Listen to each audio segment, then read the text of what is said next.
Hello students, welcome to BS tuition classes. आज पढ़ेंगे landscape of the soul का summary. ठीक है, ऐसा 15 सेंटेंस बताऊंगा कि पूरा समरी आपको समझ में आ जाएगा। पूरा जो थीम क्या है, इसका एनालिसिस, इसका डिटेल स्टडी करेंगे हम सिर्फ और सिर्फ 15 पॉइंट में से। ठीक है, तो स्टार्ट करेंगे उससे पहले प्लीज़ बीएस ट्यूशन क्लासेस को सब्सक्राइब करें। मेरा बीएस ट्यूशन क्लासेस करके टेलीग्राम में है, फेसबुक पेज में है, इंस्टाग्राम में है, सभी में जाके प्लीज़ जाके फॉलो करें। डिस्क्रिप्शन में आपको लिंक मिल जाएगा। ठीक है, तो चलिए शुरू करते हैं। सबसे पहला वाला जो पॉइंट है, क्या लिखा है? लिखा है कि रिटन बाय नेथेली ट्रोवारॉय। लिखा किसने है इसको? लिखा है नेथेली ट्रोवारॉय ने। और ये दूसरा वाला पॉइंट है कि author contrast Chinese painting with the western painting. इस लेसन में लैंडस्केप ऑफ द सोल में आप क्या दिखेंगे कि दिखाया गया, दर्शाया गया है कि चाइनीज़ पेंटिंग कैसा है और वेस्टर्न पेंटिंग कैसा है, डिफरेंट क्या है इन दोनों में, बहुत अंतर है। ठीक है, विरोध करता है एक दूसरे का। तीसरे पॉइंट को देखिए अच्छे से, क्या है ये कि author tells story of a famous Chinese painter. देखिए, ऑथर एक चाइनीज पेंटर के बारे में बताता है, उसका नाम है वू डाओजी। याद रखिएगा नाम को। पेंटर का नाम क्या है? Wu Daozi. Who was commission to paint a landscape by the emperor. उसको बोला गया था, एम्पेरर उसको बोला था कि उसका जो किंगडम है, उसके पैलेस है, पैलेस के वॉल को डेकोरेट करना है, एक लैंडस्केप बनाना है। एम्पेरर का नाम क्या है? जुआंगजोंग। याद रखिएगा, ये नाम बहुत इंपॉर्टेंट है।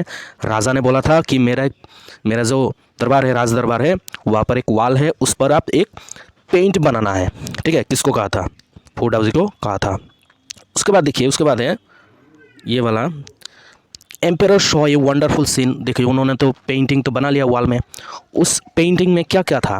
एम्पेरर ने देखा कि एक वंडरफुल सीन बनाया, डिस्कवरिंग फॉरेस्ट। उसको वहाँ पर एक फॉरेस्ट मिला, हाई माउंटेन्स मिला, वाटरफॉल्स मिला, clouds floating in the sky. आसमान में क्लाउड्स उड़ रहा था। मैन ऑन हिली पाथ्स। पहाड़ के आसपास कुछ लोग थे जो रास्ता थे पहाड़ में। बर्ड्स इन फ्लाइट, जो बर्ड्स से पक्षी वो उड़ रहे थे।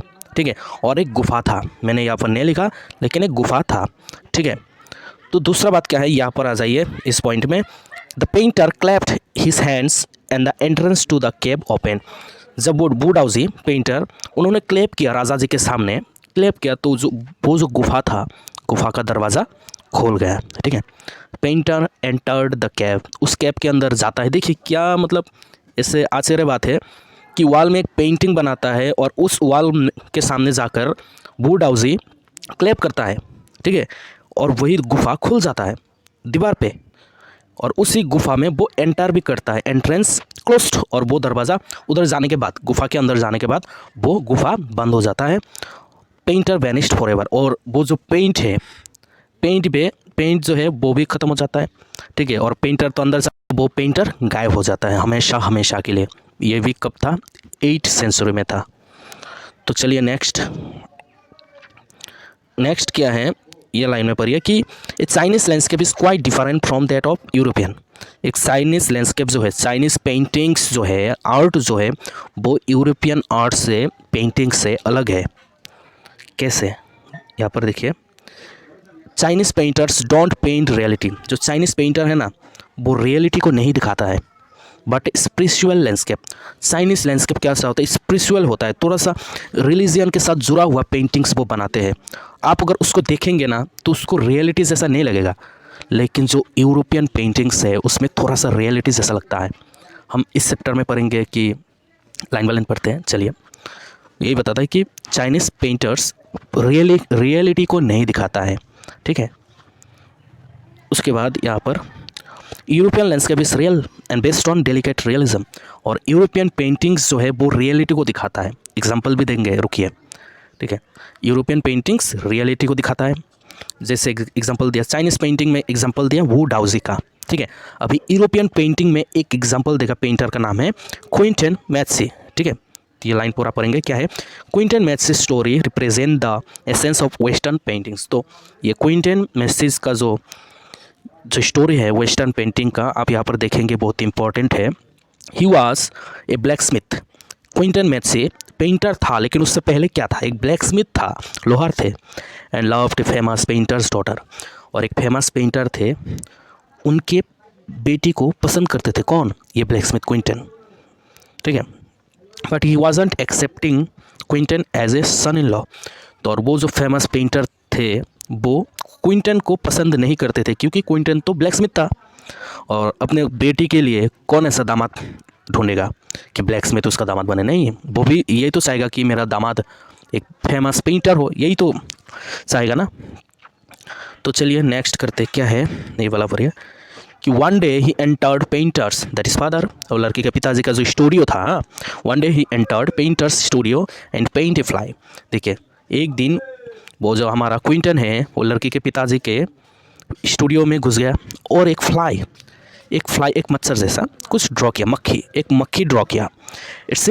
इट सीम्ड रियल, एकदम ओरिजिनल लग रहा था, क्योंकि यूरोपियन आर्ट कैसा है, ओरिजिनल दिखाता है, ऐसा लगता है कि ओरिजिनल है, ठीक है, रियलिटी क्यों दिखाता है, रियलिज्म।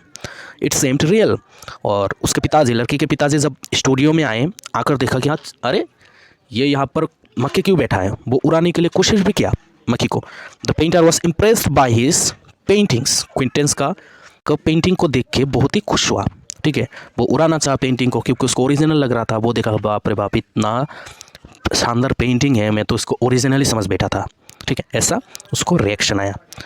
तो उसके बाद ये वाला क्या है कि क्विंटन मैरिड हिज बिलवेड, शादी किया उसके लड़की को, and became a great painter of his time, और उस ज़माने का सबसे फेमस पेंटर बना यूरोप का। समझ में आ गया होगा ना। तो चलिए नेक्स्ट है यहाँ पर कि डाउजी गैव एस कॉन्सेप्ट। डाउजी ने एक कॉन्सेप्ट दिया था, कॉन्सेप्ट का नाम क्या है, शंसुई, और इसका मतलब क्या है, शंसुई मीन्स माउंटेन वाटर। शंसुई का मतलब होता है माउंटेन वाटर, जो कि चाइनीज़ लैंडस्केप है, और चाइनीज़ लैंडस्केप में स्पिरिचुअल कॉन्सेप्ट को दिखाता है, मतलब एक रिलीजियन टच होता है, ठीक है। माउंटेन इज यंग, माउंटेन का मतलब होता है यंग, चाइनीज़ में यंग बोलते हैं, जिसका मतलब होता है मैस्कुलिन, ठीक है, pulling. Water is N, water Chinese में यन कहते हैं, और जिसका मतलब होता है फेमिनिन, स्त्रीलिंग, ठीक। यहाँ पर देखिए आर्ट ब्राट और आउटसाइड आर्ट मीन्स रॉट। देखिए जो आर्ट ब्राट है या फिर आउटसाइड आर्ट है, जिसका मतलब होता है रॉट, मतलब ऐसा आर्ट जो कच्चा हो, मतलब ज़्यादा टैलेंट नहीं हो, ठीक है। और ये कॉन्सेप्ट किसने दिया था, this concept is given by Jean Dubuffet, एक फ्रेंच पेंटर थे, उन्होंने ये कॉन्सेप्ट दिया था कि आर्ट ब्राट क्या है, आउटसाइड आर्ट का मतलब क्या है, ये कॉन्सेप्ट दिया था। चलिए इस कॉन्सेप्ट को थोड़ा सा अच्छे से पढ़ते हैं, इस लाइन में अच्छे से दिया हुआ है। देखिए outside art represent the art of those who have not received any formal education training on art but can paint beautifully, show talent and artistic insight. तो ये बताता है कि ऐसा एक आर्टिस्ट जो फॉर्मल ट्रेनिंग नहीं लिया है, जिसको टैलेंट है नहीं, मतलब टैलेंट है लेकिन किसी से भी ट्रेनिंग नहीं लिया है, अपने आप टैलेंट मिला है उसको, आर्टिस्टिक इंसाइट, ठीक है, शायद किसी को देख देख के सीख लिया होगा, ठीक है। तो ऐसे उस आर्टिस्ट को, उस पेंटर को हम आउटसाइडर आर्ट या फिर आर्ट ब्राट बोलेंगे, ठीक है, समझ में आ गया। चलिए नेक्स्ट इसको पढ़िए। रॉक गार्डन के बारे में थोड़ा सा पता लगेगा। रॉक गार्डन कहाँ पे है, चंडीगढ़ में है। Rock garden in Chandigarh is a great work of outside art. देखिए रॉक गार्डन एक ऐसा आर्ट है जो चंडीगढ़ में बना हुआ है, वो भी एक आउटसाइडर आर्ट है, मतलब ऐसे आर्टिस्ट ने बनाया जिसके पास अच्छा नॉलेज नहीं था पेंटिंग्स का, ठीक है, वो ट्रेनिंग नहीं लिया था, उसको एजुकेशन नहीं था इसके बारे में। वो नाम क्या था, नेक चांद था, याद रखिएगा। ही used recycle materials and stones, उसको वो जो वेस्टेज पार्ट्स है, स्टोन्स है, पत्थर, कंकर, प्लास्टिक्स, ये सब एक साथ करके एक क्रिएट किया, रॉक गार्डन को बनाया वेस्टेज से। नेक चांद received international recognition for his creation, और नेक चांद को इंटरनेशनल रिकॉग्निशन मिला, सम्मान मिला पूरी दुनिया में भरपूर, ठीक है। समझ में आया, ये लाइन जो है ना ये इंपॉर्टेंट है, ये भी है और ये भी बहुत इंपॉर्टेंट है, इसको याद करिएगा, समझ लीजिएगा। अगर एक बार नहीं समझे तो दोबारा फिर से देख लीजिएगा।